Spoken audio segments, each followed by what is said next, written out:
Hello, and welcome to the Mind, Body, Spirit Network's High Vibe Tribe weekly interview. I'm your happy host, Liz Gracia, and every week we bring you transformational leaders, teachers, researchers, scientists, book writers from all over the world.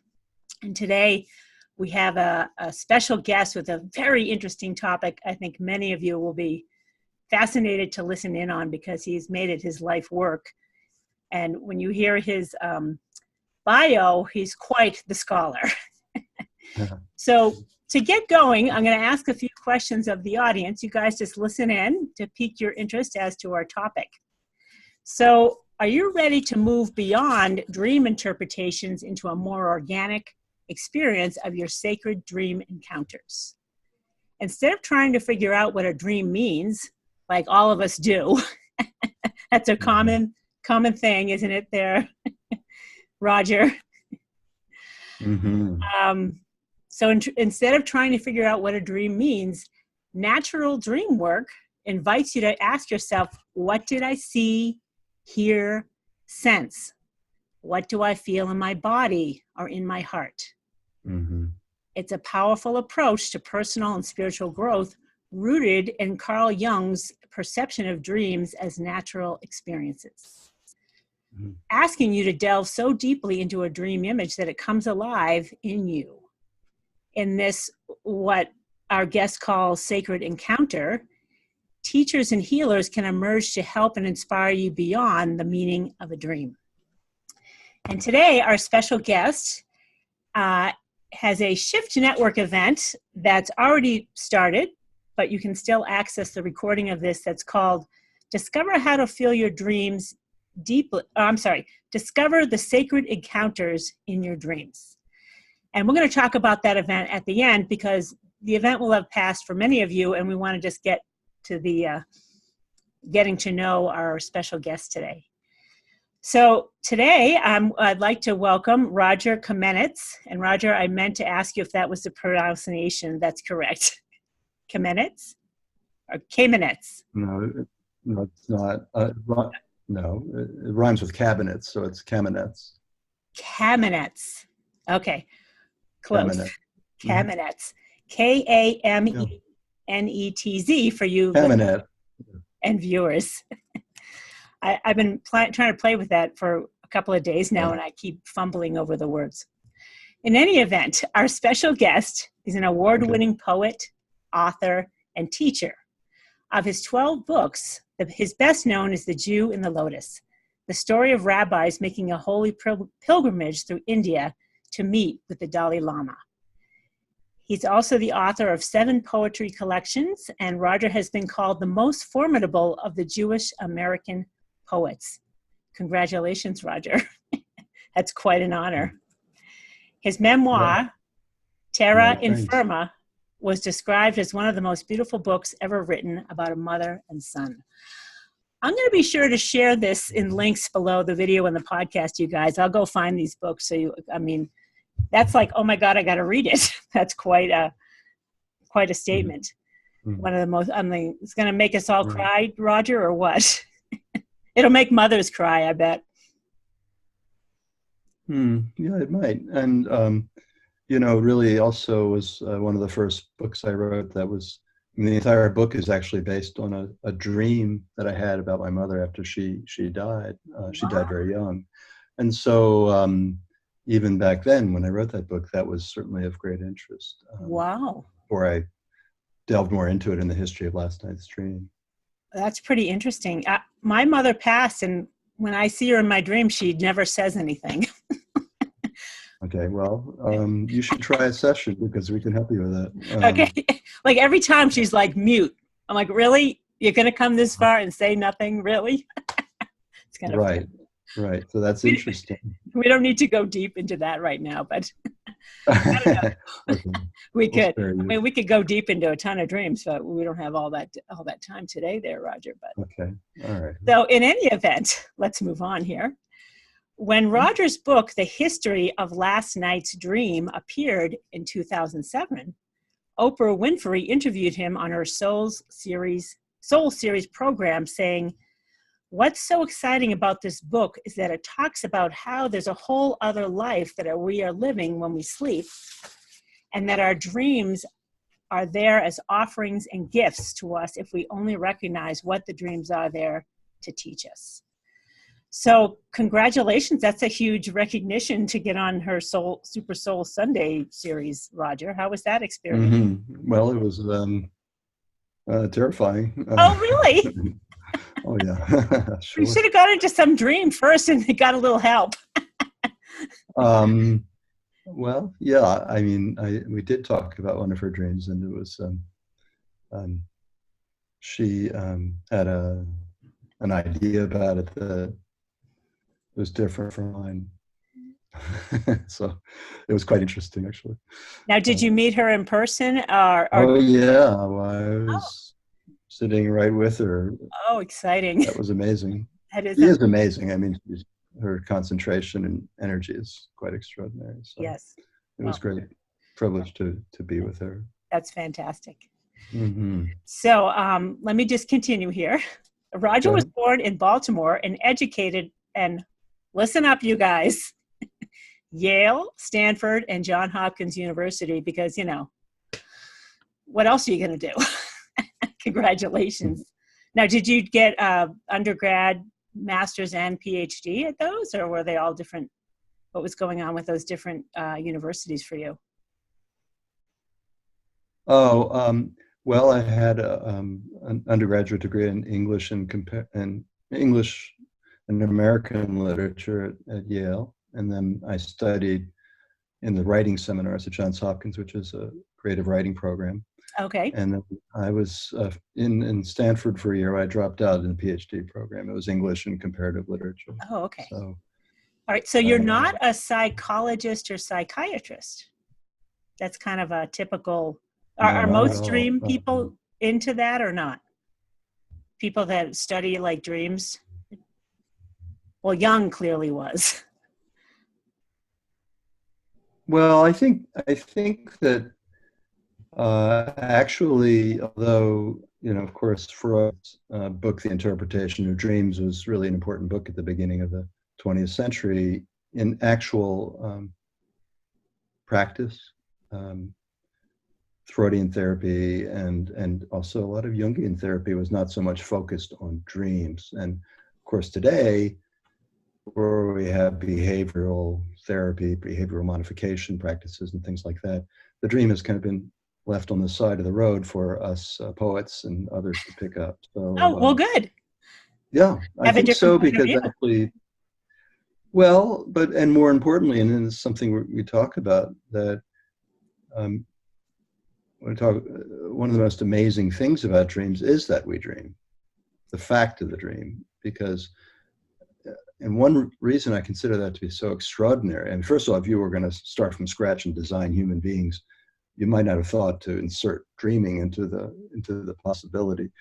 But the second thing is that dreams give every human being, or almost every human being, an experience of what the poets call primary imagination. So when you dream at night and images spontaneously arise and you encounter them, such as the one you mentioned, an image or an imago of your mother that you encounter, and it's so alive, this is not something to pass over. This is an extraordinary reality that the imagination is constantly producing images in us, and these images carry a great deal of feeling. So I think poets also, you mentioned Jung, but I think also at the turn of the century, poets were also considering the power of images to carry feeling. And this goes against the grain of analytical psychology or behavior modification, because here what we're saying is, well, wait a minute, before you change your behavior or before you analyze and look up what the symbol was, how about let's have the experience. Let's focus more on the felt experience in your dreams rather than going back to your mind and analyzing. So that's why our approach, I think, is different, because in a sense, we're honoring the power of the imagination. And I find that when people do that, it's very helpful because a lot of what we call despair or depression or anxiety is really caused by what the poet Wordsworth called impaired imagination. In other words, our imagination, our capacity to imagine or even to believe in our autonomous imagination has been impaired, damaged. Can't imagine a better life, can't imagine anything hopeful, can't imagine or formulate the possibility of joy. So by thinking of dreams that way, we understand that the images in dreams and our feelings when we encounter them restore the impaired imagination. And that's really essential to this natural dream work approach that we teach. Oh, not nice. All right, we're going to get deeper into this, Rodger, for sure. Let me just finish up this a little. You live in New Orleans now. Professor Emeritus. I can never say that properly. Emeritus. Did I say that right? Emeritus. I knew there was a right way to say it. It just means old professor. Oh, but esteemed. I think there's some esteem. Somewhat. I don't know. Okay. It depends who you ask, I guess. Okay. But, I'll take it. Okay. So you're in the process of retiring or what? What's going on? Oh, no, I'm long. I left teaching 10 years ago. I taught for 28 years at LSU, and I left at the time when I started.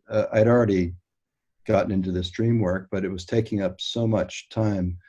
It was just an easy decision to just, okay, I'm not going to teach anymore that way. And I really like this way of teaching because what's happening is it's soul to soul, it's one-on-one, and I really get to know people. I'm not just giving information. There's a relationship, and I get to, I'd say, midwife this change, this restoration of the imagination in individuals. So it's really a beautiful process. Nice. All right. And I get paid, but I mean, it's almost like that's a beautiful. No, but what I'm trying to say is, it's so beautiful that in a way, well, it really is just very beautiful. Nice. So I was just going to mention, so how long have you been away from LSU? I left LSU in 2010, I think, something like that. Okay, so not too long ago. The only reason I want to flag it is to see if you're an LSU football fan, by chance. Well, they're playing pretty well this year. Extremely well. Yeah. Well, we used to joke and say we'd like to have a university our football team could be proud of. Oh, well, I think they're ranked like #1 this week. I checked it out before I got on, but I don't know if it was correct, but I know they're up there. So congratulations. Right. Well, I don't take any personal. No, I know, but it's fun to be a fan of a college team. There's some energy there that's just so fun and exciting. Mm-hmm. All right, so let's get to you. You currently work privately with clients using natural dream work in a process of spiritual direction. Right. And you're married to another writer and father of an author and NPR reporter. And I noticed, I missed this when the Dreamwork Summit came through at the Shift Network, that you and your daughter hosted that.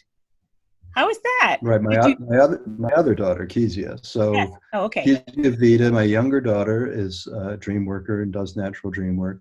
Yeah, my older daughter is an NPR education reporter. Oh, nice. All in the family. Yeah. Kind of.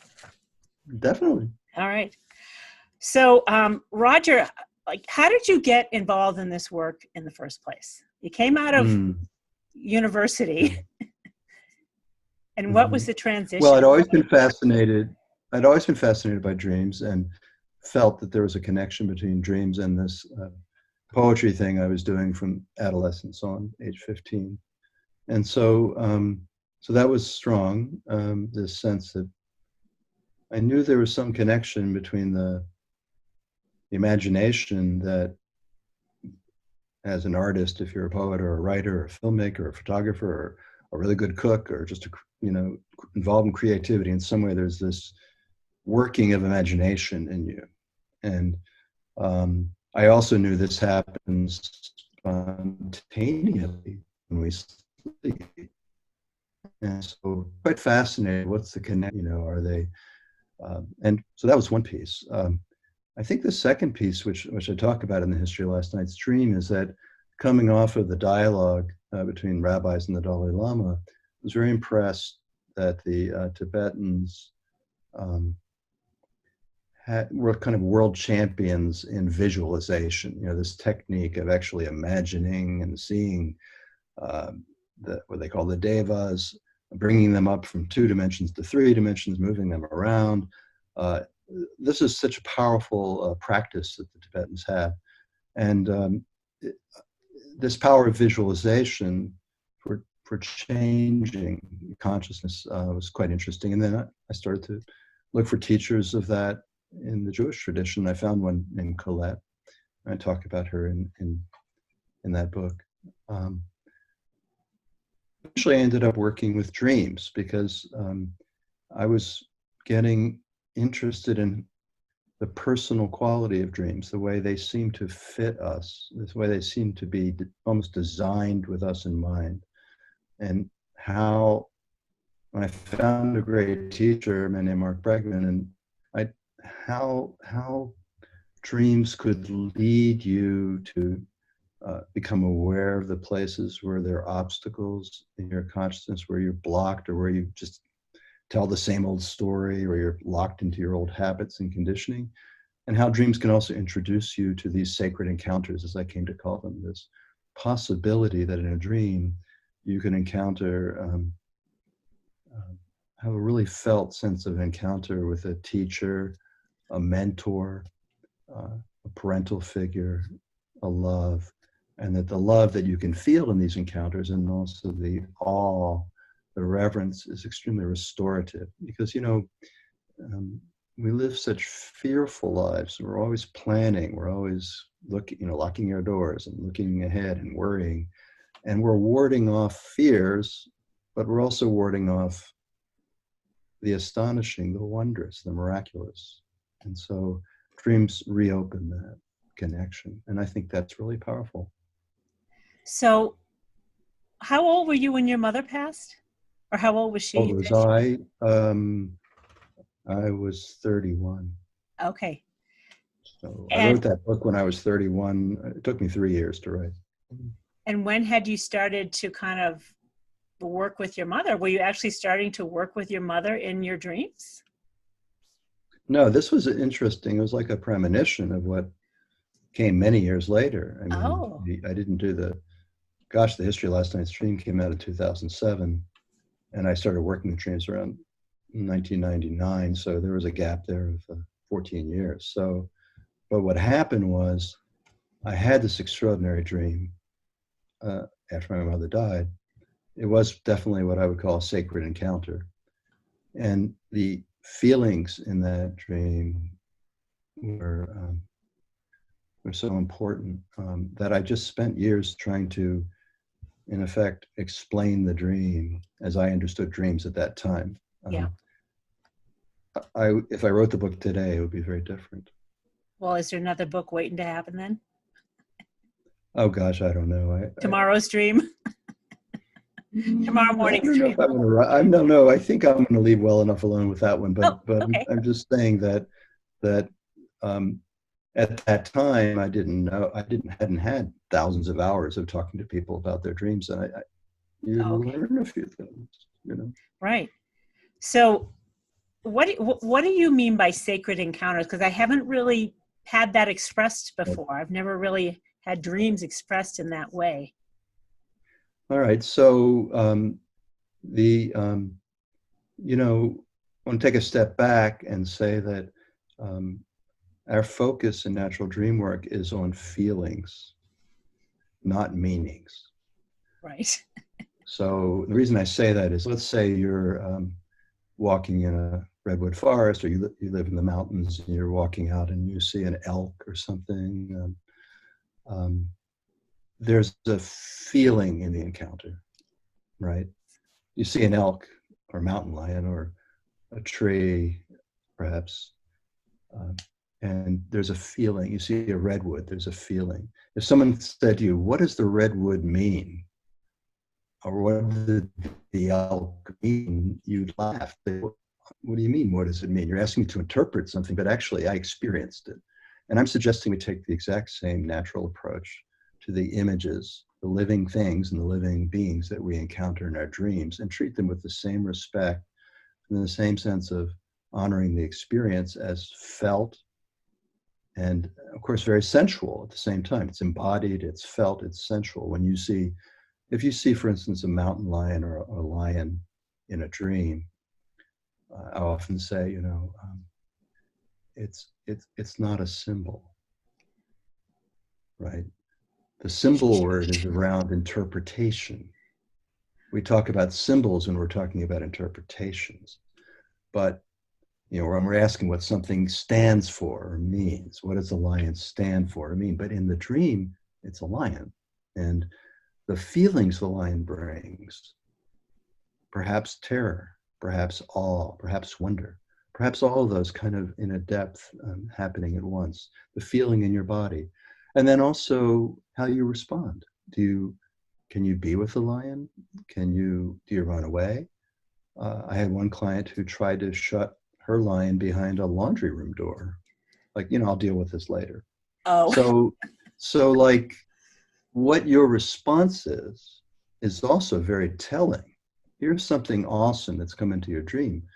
And if you're able to be open to it and feel it, then you might, yes, have a sacred encounter.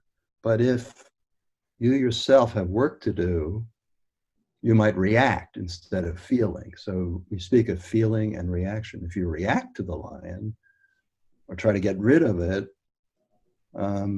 then we speak of a reaction rather than a feeling. Then, in fact, the sacred encounter was kind of missed.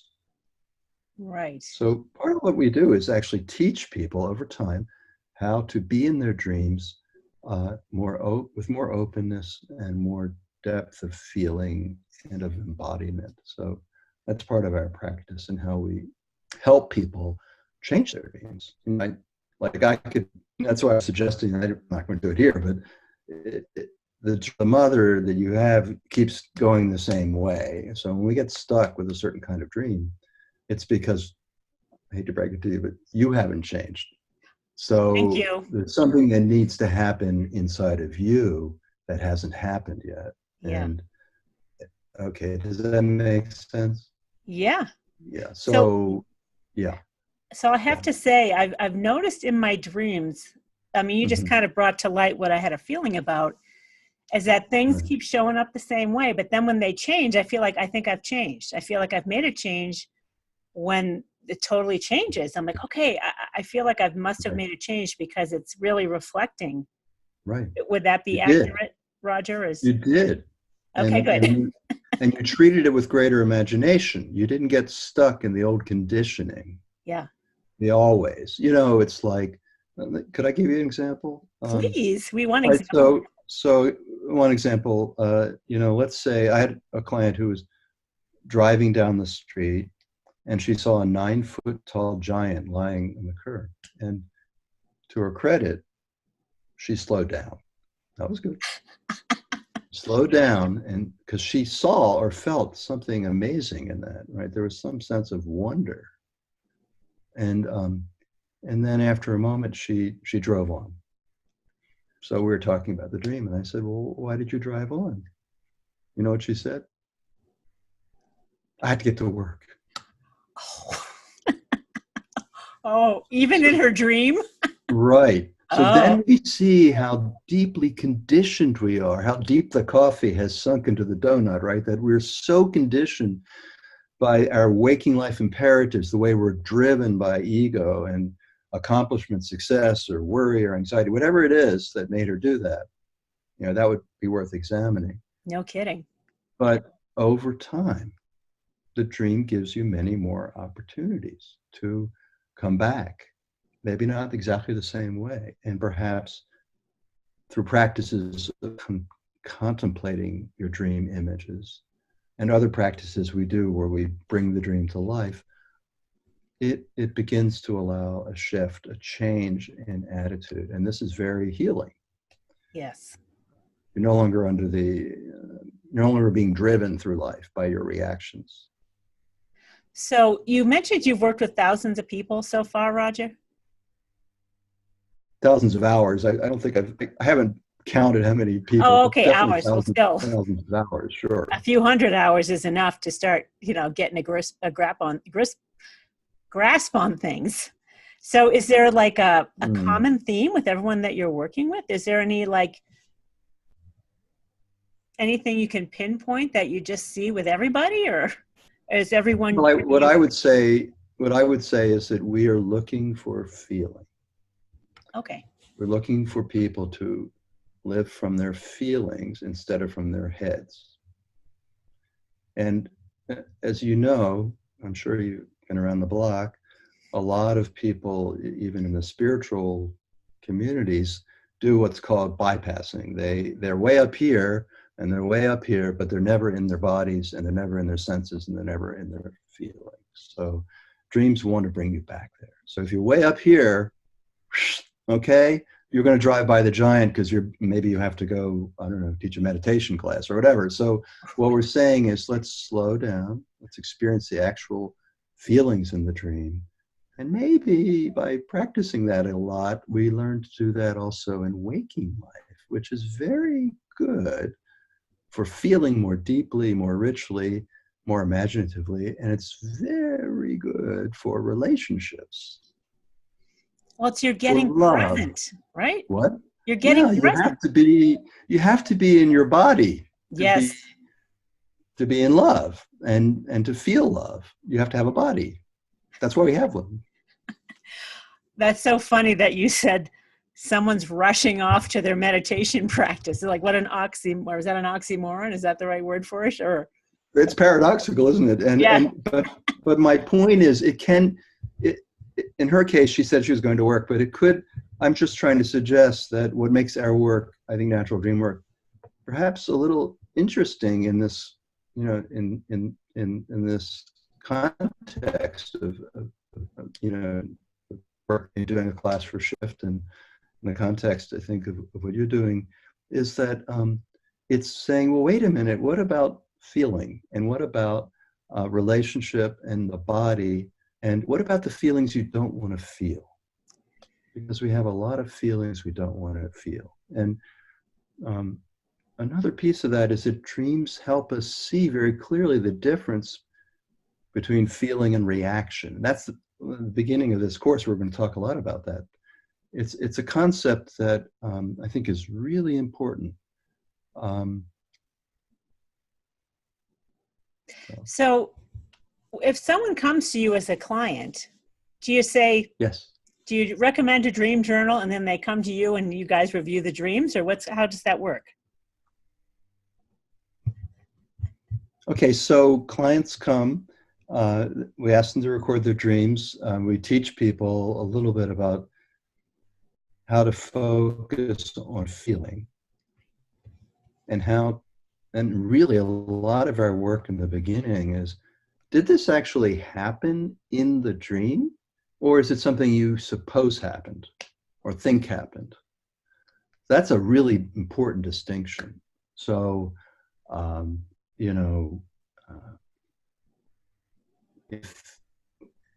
because the ego, the one that said in this person's dream, I have to go to work, makes up stories. It's a story-making mechanism. And the stories are very convincing. An example, someone dreams, says, okay, anyway, let me answer your question, then I'll come back to that. But so basically, they bring their dreams. Usually, they might have 5, they might have 10. It might be every week, every other week, every 3 weeks. It depends, what their need is. But they bring their dreams. We usually slow it down. We might only work 2 or 3 dreams because we really slow it down. I'm really asking at every moment, well, what did you feel? Or maybe you didn't feel. Maybe you were numb right there. Or did you react? Did you get angry or anxious or ashamed or guilty? Or did you really feel deeply? So we're looking to distinguish each moment of the dream, especially the moments of encounter where we meet someone. Those are the most likely to carry powerful feeling. And I have to say that very often they don't.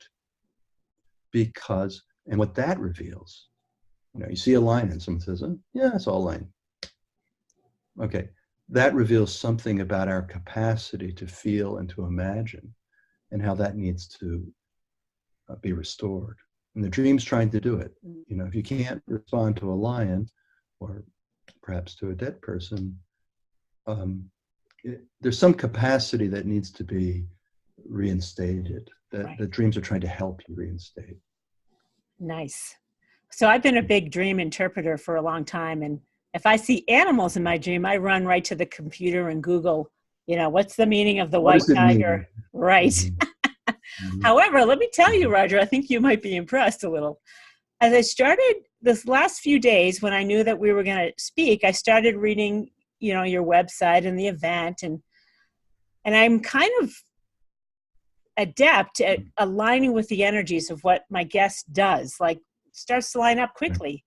And I had a dream this week where I was feeling in the dream. And when I woke up, without really thinking about it, I think I connected with you at some level about the feeling.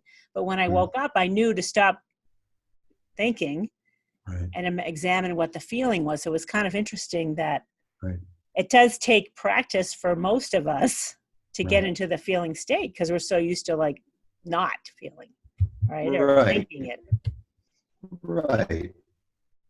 Right. The images and dreams, and technically they're called imagos, by which I mean the walking, talking, human-like images, or the animals, the things and the animals, the sacred things and the sacred beings that encounter us in our dreams, bring us feeling, the gift of feeling, but only if we in turn are able to let go of the wheel. One of the classes is called the ego is always at the wheel. So quite often, I don't know if you've ever had driving dreams, but quite often when you have a driving dream, it's talking about how your control, your kind of way that you go through life,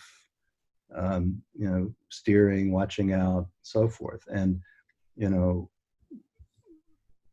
the dreams have a wonderful way of working with that. So maybe the car brakes don't work suddenly. Uh-oh.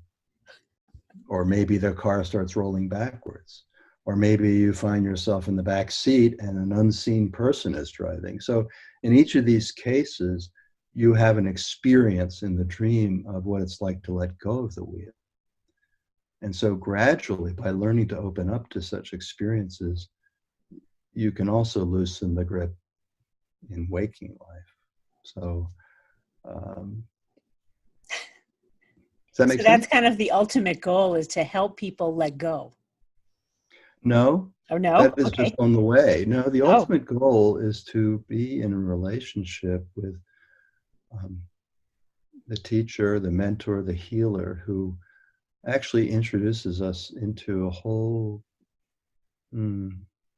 different way of being, a kind of giving over, and a trust, a deeper reverence, a deeper sense of what's holy or beautiful, or what love is about. We can be loved by these dreams in a way that introduces us to love in a way that we've never experienced. So I would say, letting go is, if you're like this, you're never going to get to what I'm talking about. Right. So that's a step, but it's not the goal. Okay. I'm not even sure it has a goal. I mean, I don't know where they're going to lead. Yeah, like no goal, because the goal is this. Right. Maybe. Yeah. And it's hard to, I get, we are so addicted to self-improvement, but we don't realize that the part of us that is tasking us with self-improvement is the problem.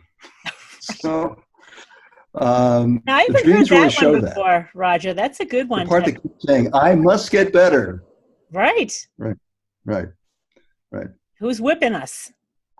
Who's got the whip? Who's got the hand on the wheel? And what does it feel? I can tell you this, when you let go of the wheel, it is terrifying. That's the other thing, that the feelings you're asked to feel are of great depth. And as I said before, not all those feelings are feelings you want to feel.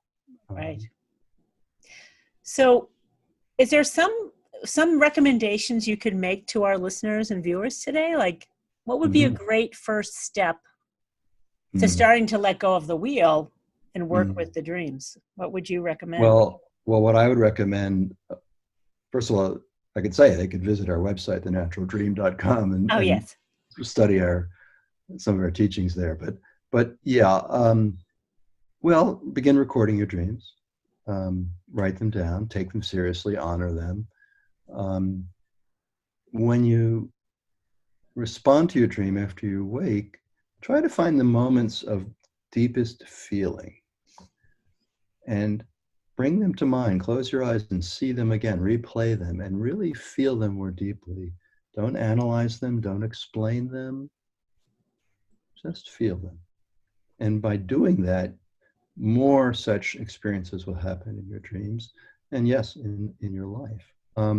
So that would be the beginning. Look for the feelings, and don't treat your dream like a puzzle, a riddle to be interpreted, or a message. Treat your dream as an experience and notice the feelings, or notice where you avoided feeling, or notice where you didn't feel, where there's a gap, like you weren't able to feel. That's very painful to acknowledge. I think that we're living without our feelings, and maybe we've been tricked out of our feelings by the way the world around us works, or the demands of others, or what happened in childhood. I don't know, but dreams can restore that capability of feeling to a tremendous extent.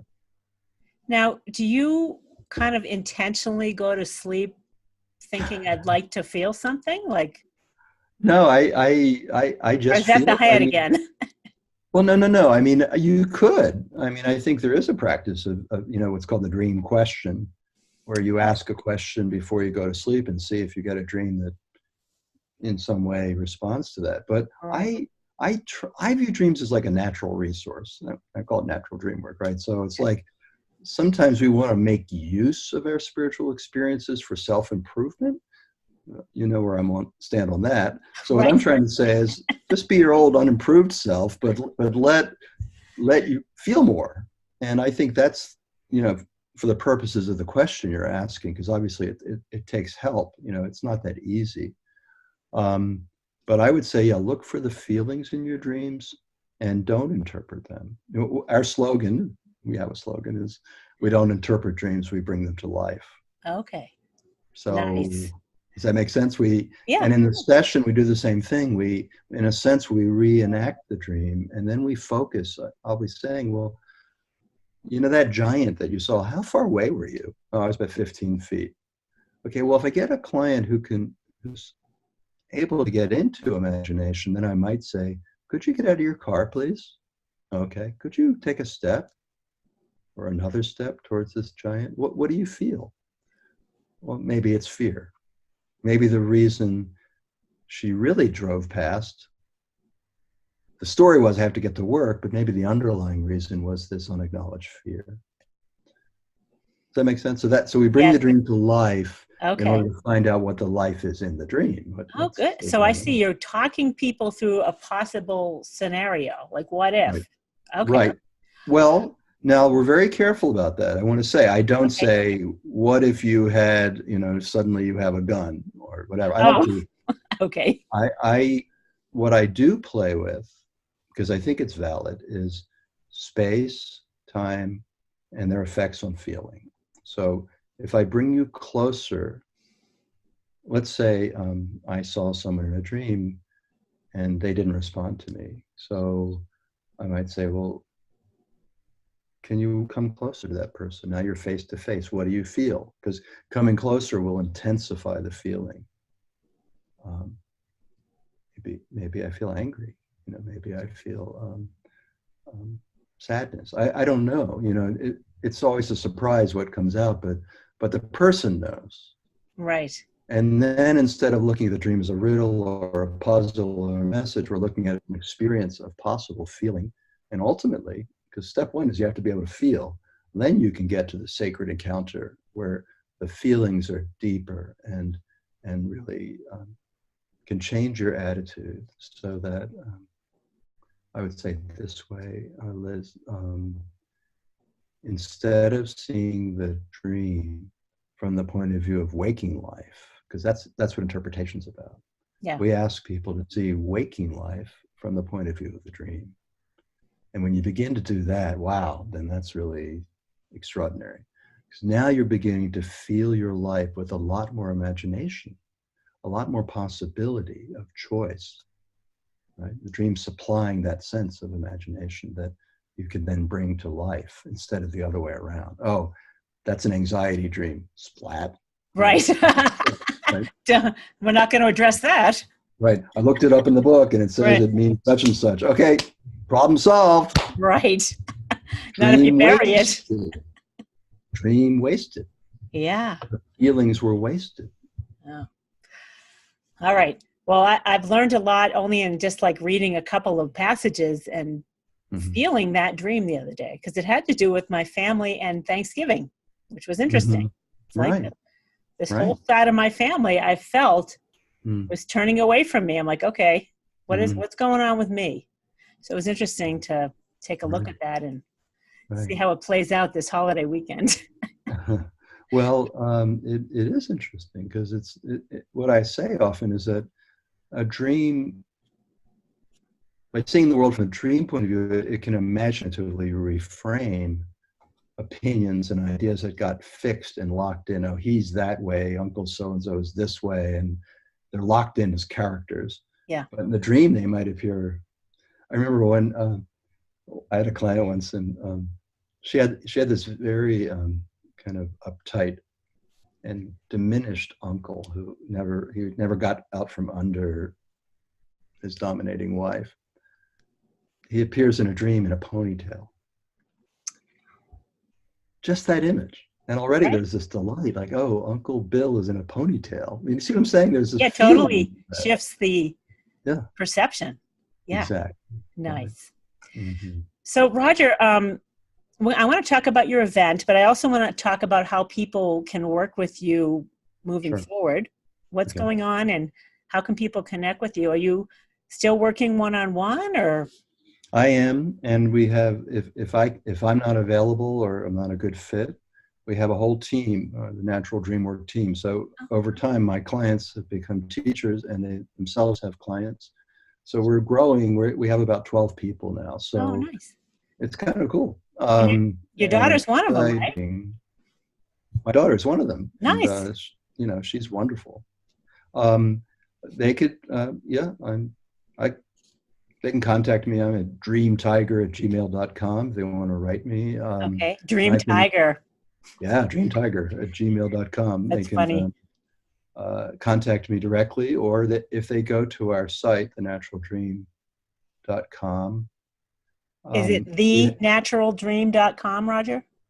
Yeah. THE naturaldream.com. Okay. Right. Actually, it's also naturaldreamwork.com, so they could do it either way. Okay, I thought it was that. Naturaldreamwork.com. Okay. They can, we have an About Us page, and so you can look and see and get in touch with some of the folks that way. Okay. Either way, if they write me, I'll guide them. If I feel like, oh, this is someone I should be working with, I'll do that. But otherwise, I'll sort of pass them around. Now, do you have courses of your own and certification courses for practitioners and therapist types? We do. We have already some folks in training from different backgrounds. We have a physician, we have a psychologist, we have a art therapist, spiritual, what do you call it? A spiritual counselor. That's not the right word. Anyway, we have a lot of different kinds of people from different backgrounds. But if people are, the first step is to do the work and to learn it from the inside out. Because if you're a reactive person, you're going to react to the person's dream. That's not going to help. Oh, right. So you have to learn it from the inside. You have to learn how to be in your own heart and really actually learn how to enter into someone's dream as if you're experiencing it. And that takes some practice. Right. That said, after a while, then we do offer training. We offer one-on-one supervision, and ultimately you get to go off on your own and build your practice. So we do have that. Nice. Track. So let's talk about the Shift Network event, which again is called Discover the Sacred Encounters in Your Dreams. And for those of you listening, today is November 26th, 2019. And Rodger has already done the live event, but you can access the recording of that event, right? Right. Well, I did an interview with Stephen. Yep. And I think there's a Facebook Q&A coming up in December. Okay. And the class starts December 12th. So okay. I'm not sure when that Facebook. Okay. Let me see. I'll provide links, listeners and viewers. There'll be links below to the event so that you can register for the recording and any other, additional content that might be available to you. Right. And that leads you into the 7-week online course. And maybe you can speak about that course to the audience, Rodger, so they know what is going on. Right. So the course is really beautifully described. The Shift folks are wonderful in how they lay it out. But and actually, the site is called naturaldreamworkcourse.com. So people can go right there and learn about the course if they want.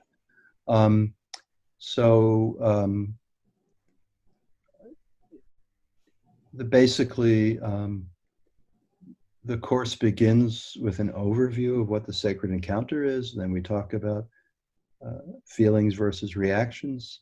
We talk about the dream ego, which we haven't talked about too much, the dream point of view.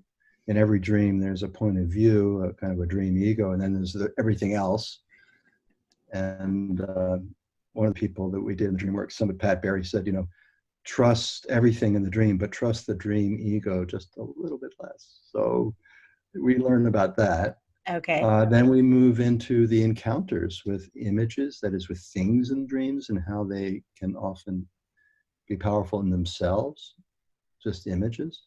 And then we talk about the living images and what they can bring to us through our encounters with them. Okay, nice. So that class again starts the 12th, did you say, Rodger, of December? And yes, Thursday, December 12th it's on my calendar. Okay. Yeah. So 9 Pacific, I think. Yeah. Okay. So viewers and listeners, just so you know, if you miss the start of the course, you can always still access it and just get the recordings of each of the sessions. But if you start on the 12th, you're going to be live with Rodger every week. With probably an hour of presentation and then an hour of Q&A is typically how those courses run. Does that sound right, Rodger? Okay. Right. Okay. Roughly, that's what it is. And yeah, I think you're right. You probably know more about it than I do. I've been working with the Shift for a long time, so I'll just. Okay. Right. You can be assured that I'm slightly on course and given the right information. And likely the course will live on beyond December, like for a few months. And if all goes well, it'll become an evergreen course. You can always take it. Right. But we'll see how it goes. But that is typically what happens. And if you want to connect with Rodger, I'll have all links that we discussed today below this recording and on our blog post. And if for some reason there's no links or I didn't pay attention, you can always go to the mindbodyspiritnetwork.com/interview-Rodger, RODGER, Kamenetz, KAM. No? Did I say it wrong again? Kamenetz. No, Kamenetz. No, it wasn't that. I was just thinking that's a long. Anyway, they'll find it. You'll find it. Kamenetz.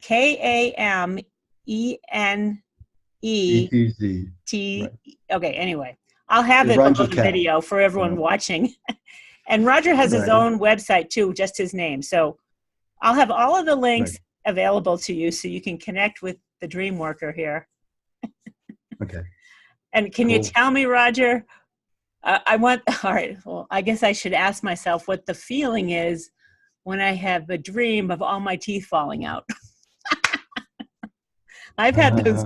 You must have heard. I've heard that. I've seen that Googled. People like, what does it mean? Right.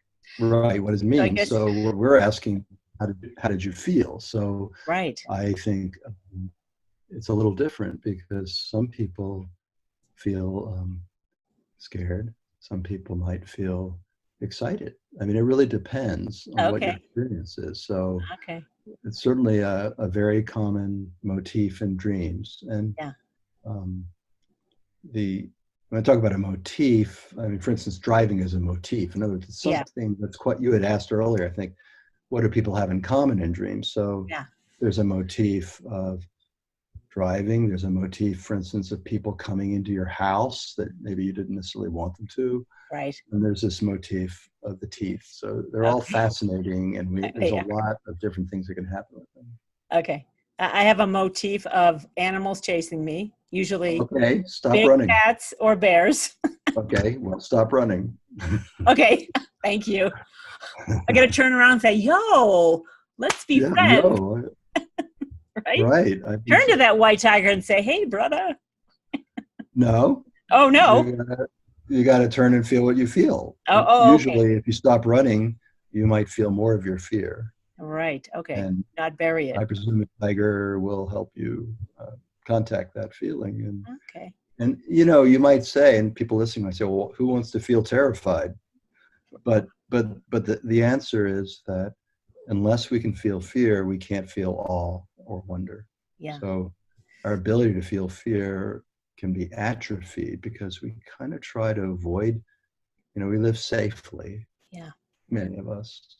And then our ability to feel terror and awe declines. And the dream might come and say, yeah, you need to feel this now. Yeah. Well, I promise you terror. I've experienced a lot of terror alive and awake, and I've had to just be with it. So I personally find, I'm sure this is what you're teaching, is that when you're with it and you be with it, right. It lightens. It can change. That's right. It changes, yeah. Right. It's and it opens you to other feelings. I think is the word, right? You transcend the feeling. Is that the right word for that? I don't know. Anyway, my poet, Mr. Poet. Transcend is sort of cross above it or something. But for myself, I would say that you get to feel it more deeply. And at that deep place, you find that feelings morph into each other. You ever notice, for instance, one moment you might be in incredible pain, and the next moment you burst into joy and laughter. And it's weird almost how we think of these as opposites, but maybe they're connected. Right. All right. Oh, I'm very excited, Rodger, to look at your books. And again, for the audience, let me repeat these that sound super interesting. The first one is the history of last night's dream. This is what inspired Oprah to call them on into her Super Soul series. And then The Jew and the Lotus your Terra Infirma, one of the most beautiful books ever written about a mother and son. That's huge. I'm reading that one. I might have to read them all. I end up reading most of my presenter stuff, so I'm excited for that. And anyone who is a poet totally is like living from the heart, regardless. I think. I mean, I feel that is true. Rodger, well, the parents didn't see it as a great career move. I'll say that. Oh, I'm sure. That's okay. Yeah. You finagled your way around it. But starting as a 15-year-old, Rodger, that's pretty huge. I mean, how did you not get teased for being a poet at 15? That's a really good question. And when I think about it, it's because I had one good friend who encouraged me. And I think that's important. Nice. And if I hadn't had that friend, I don't know if I would have been teased, but I wouldn't have grown the way I did. Right. So it's good to have a friend. Oh, it is. A few is nice.